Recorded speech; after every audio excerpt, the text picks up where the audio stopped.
Hi everyone, my name is Barb Roose and I am a proud part of the Abingdon women team. I am a Bible teacher, speaker, and author, and it is my joy to just communicate with women about how we can win at life with strength and dignity.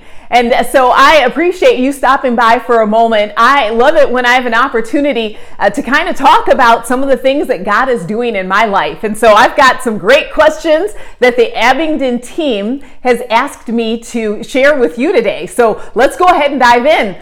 Question number one is, please share your favorite Bible study tip for group leaders.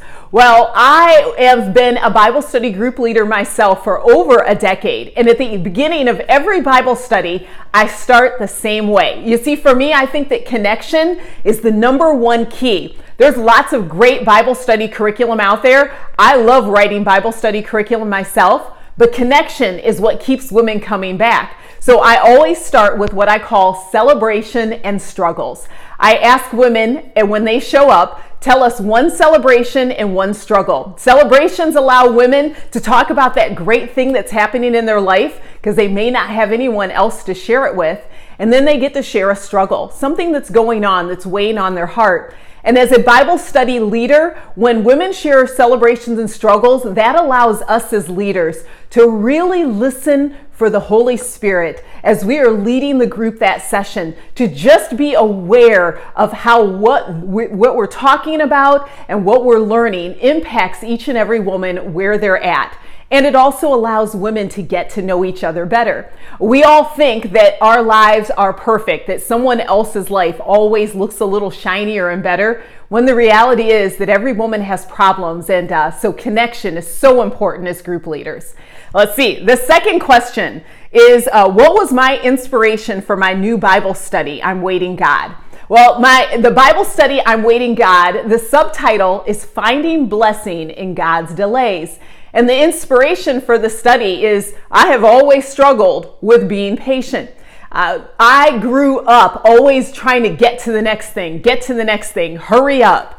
And for the last 10 years of my life, there has been a family issue that I've prayed about. And at first, I really was like, God, hurry up and answer this prayer. And then I realized I needed to be patient. And so I prayed, God, give me patience and give it to me now. Well, I'm Waiting God Bible Study is about the journey through the places where I've realized that God wanted to teach me more than just give me what I wanted. And so I had to grapple with the question, has God forgotten about me? That's what we look at in the first week of the Bible study through Hannah's story.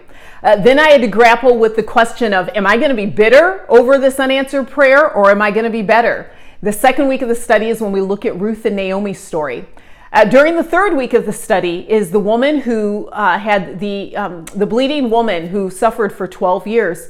As the years of my unanswered prayer went on, I had to fight being discouraged and exhausted. And that story is about how we keep reaching out to Jesus, especially when we feel drained and tired, and how Jesus meets us right where we're at.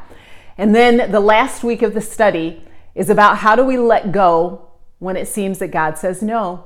This is the story of Martha when her brother Lazarus dies. And in my life, having to confront that God wasn't going to answer my prayers the way I thought. And how do I let go and find God's blessing when the answer is no? This study is very personal. It's a study that is from the depths of my heart.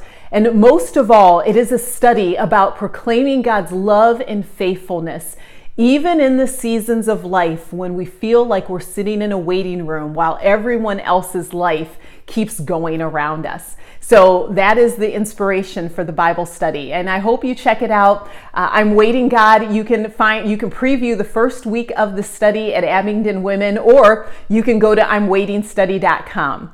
Let me go to the next one. A fun question.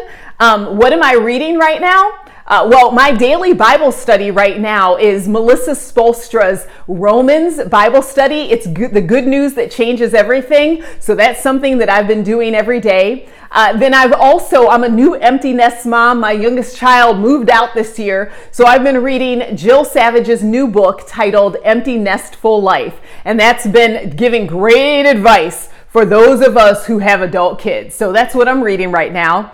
And then my favorite soul care practice.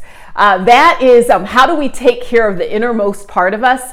For me, my soul care practice, it's actually in the I'm Waiting God study. I call it my God morning technique.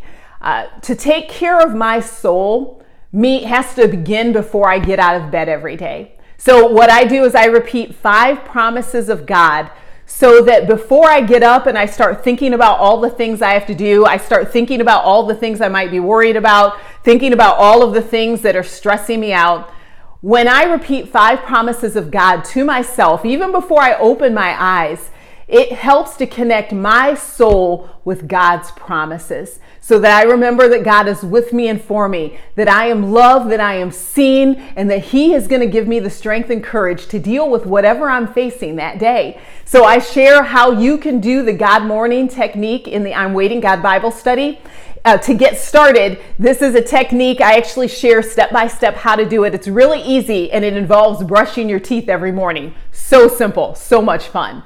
So that is kind of some of those questions that I wanted to share with you about a little bit more about me. For more information again about the I'm Waiting God study, you can find that link through Abingdon Women, or if you love free stuff, you can go to imwaitingstudy.com. There I have the Patient's Path, which is a great 30-day email devotional to help you pray and to really put yourself in a place where God can help grow your patience.